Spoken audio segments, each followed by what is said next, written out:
எல்லா தமிழ் மக்களுக்கும் என்னுடைய வணக்கம். இன்னைக்கு நம்ம கேரளா சமையல் பண்ண போகிறது கேரளா ஸ்பெஷல் உள்ளிக்கறி. சின்ன வெங்காயம் புளி ஊற்றி செய்கிற நல்ல கட்டியாக இருக்கிற ஒரு கறி தான் இது. 3-4 நாளைக்கெல்லாம் இந்த மண்சட்டியிலே கெடாமல் வைக்க முடியும். அதுக்காக முதல்ல ஒரு எலும்பிச்சம்பழம் சைஸுக்கு அளவுக்கு புளி எடுத்து தண்ணியில் ஊற வச்சுக்கோங்க. இல்லை உங்களோட டேஸ்ட்டுக்கு தகுந்த மாதிரி நீங்கள் கம்மியாகவும் அதிகமாகவும் எடுத்துக்கலாம். 350 கிராம் அளவுக்கு சின்ன வெங்காயம் சின்ன பீஸாக கட் பண்ணி எடுத்து வச்சுக்கோங்க. மண் சட்டியில் தான் நம்ம கறி வைக்க போகிறது. அதுக்காக 4 to 5 டேபிள் ஸ்பூன் அளவுக்கு தேங்காய் எண்ணெய் ஊற்றியிருக்கு. தேங்காய் எண்ணெயில் தான் இந்த கறி வைக்கிறது. அப்போ தான் டேஸ்ட் இன்னும் அதிகமாக இருக்கும். அதே மாதிரி எண்ணெய் கொஞ்சம் அதிகமாக ஊற்றிக்கோங்க, அப்போ தான் கெடாமே இருக்கும். எண்ணெய் சூடானதுக்கப்புறம் 1 டீஸ்பூன் ஃபுல்லாகவே கடுகு போட்டுக்கோங்க. கடுகு வெடித்ததுக்கப்புறம் 1/4 டீஸ்பூன் அளவுக்கு வெந்தயம் கொஞ்சம் ஃப்ரை ஆனதுக்கப்புறம் நல்லா ஃப்ரெஷ்ஷாக இருக்கிற நல்ல மணமாக இருக்கிற கருவேப்பிலை கொஞ்சம் அதிகமாக சேர்த்துக்கோங்க.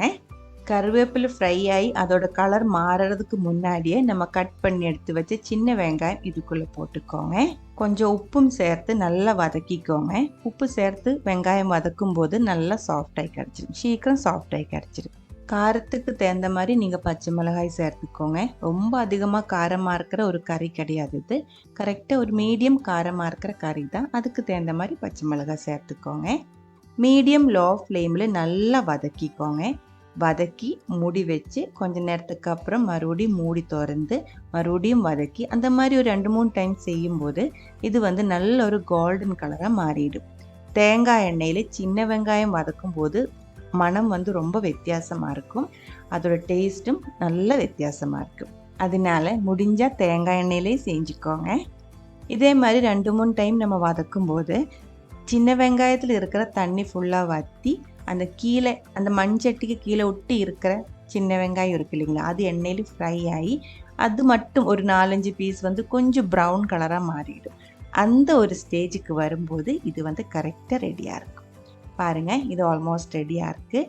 கீழே அந்த எண்ணெயில் கொஞ்சம் ஒட்டி இருந்த வெங்காயம் கொஞ்சம் ஃப்ரை ஆகி கிடச்சிருக்கு. நல்ல ஒரு மனம் இப்போ வந்துட்டு இருக்கு. இந்த டைமில் நம்ம இதில் மசாலா ஒன்றா சேர்த்துக்கலாம். 3 டீஸ்பூன் ஃபுல்லாகவே காஷ்மீரி மிளகாய்த்தூள். நல்ல கலருக்காக காஷ்மீரி மிளகாய்த்தூள் தான் நான் சேர்த்துருக்கு. காரத்துக்கு பச்சை மிளகு சேர்த்துருக்கு. 1 டீஸ்பூன் ஃபுல்லாகவே கொத்தமல்லி பவுடர், 1/2 டீஸ்பூன் அளவுக்கு மஞ்சத்தூள், 1/4 டீஸ்பூன் அளவுக்கு பெருங்காயத்தூள் அதுவும் போட்டு இதோட பச்சை ஸ்மெல் போகிற வரைக்கும் வதக்கிக்கோங்க. மண்சட்டி அறுக்கிறதுனால நல்ல சூடாக இருக்குது. தீ கம்மி பண்ணி வச்சுக்கோங்க. பச்சை மணம் ஃபுல்லாக போனதுக்கப்புறம் நம்ம இதில் புளி தண்ணி ஊற்றிடலாம். புளி உங்களுக்கு பிடிச்ச மாதிரி கொஞ்சம் அதிகமாகவா இல்லை கொஞ்சம் கம்மியாகவா சேர்த்துடலாம். இல்லை கொஞ்சம் இப்போ ஊற்றினதுக்கப்புறம் செக் பண்ணி லாஸ்ட்டு வேணுன்னா மறுபடியும் ஊற்றிடலாம். புளித்தண்ணியை ஊற்றி நல்ல ஒரு டைம் இது கலக்கி விட்டதுக்கப்புறம் மூடி வச்சுக்கோங்க. லோ ஃப்ளேமில் அந்த புளித்தண்ணி ஃபுல்லாக நம்ம வெங்காயத்துக்குள்ளே நல்லா இறங்கணும். அதுக்கப்புறம் அது கொஞ்சம் வற்றணும். அது வரைக்கும் இது மூடி வச்சுக்கோங்க. இப்போ பாருங்கள், இது கரெக்டாக அந்த புளித்தண்ணி ஃபுல்லாக அந்த வெங்காயத்துக்குள்ளே இறங்கி நல்லா வற்றிடுச்சு. இந்த டைமில் நல்ல ஒரு டைம் மிக்ஸ் பண்ணி விட்டதுக்கப்புறம் சுடு தண்ணி இதில் ஊற்றணும். கொதிக்கிற தண்ணி தான். ஆல்மோஸ்ட் 1 கப் அளவுக்கு ஊற்றி இருக்குது. நீங்கள் எவ்வளோ தண்ணி ஊற்றினாலும் அது ஃபுல்லாக வற்ற வேண்டியது இருக்குது. நல்லா வற்றி இந்த கறி நல்லா திக்காய் கிடைக்கணும், நல்லா கட்டியாகணும். அதுக்கு தகுந்த மாதிரி தான் தண்ணி ஊற்றணும். ரொம்ப அதிகமாக ஊற்றக்கூடாது. இதே மாதிரி நல்ல ஒரு டைம் கலக்கி விட்டதுக்கப்புறம் உப்பு கம்மியாக இருக்கும். உப்பு செக் பண்ணி தேவையான அளவுக்கு போட்டுக்கோங்க. டேஸ்ட்டு பேலன்ஸ் பண்ணுறதுக்காக 1 டீஸ்பூன் அளவுக்கு வெல்லமும் சேர்த்துருக்கு. ஒரு டைம் கொதிக்க விட்டதுக்கப்புறம் லோ ஃப்ளேமில் மூடி வச்சுக்கோங்க. லோ ஃப்ளேமில் மூடி வச்சுட்டு இந்த தண்ணியில் கறி இந்த லோ ஃப்ளேமில் இருந்து கொதித்து வற்றி வரணும்.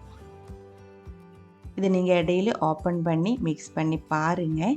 அப்போ அதோட கறியோட திக்னஸ் கரெக்டாக ஆயிடுச்சுன்னா நீங்கள் ஆஃப் பண்ணி எடுத்துக்கலாம். இப்போ இது சரி ஆகலை, இன்னும் கொஞ்சம் வற்ற வேண்டியது இருக்குது. மறுபடியும் மூடி வச்சு லோ ஃப்ளேமில் அப்படியே இருக்கட்டும். கொஞ்சம் நேரத்துக்குள்ளே இதிலிருந்து எண்ணெய் பிரிஞ்சு வர ஆரம்பிக்கும்.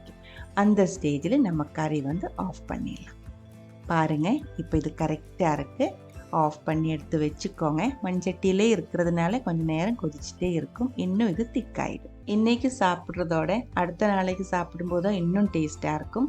நீங்கள் எடுத்ததுக்கப்புறம் மிச்சம் வர்ற கறி வந்து இதே சட்டியில் ஒரு டைம் சூடு பண்ணி மூடி வச்சுக்கோங்க. ஃப்ரிட்ஜில் ஒன்றும் வைக்க வேண்டியதில்லை. அடுத்த நாளைக்கு இதே மாதிரி மிச்சம் சாப்பிட்டதுக்கப்புறம் மூடி வச்சு சூடு பண்ணிக்கோங்க.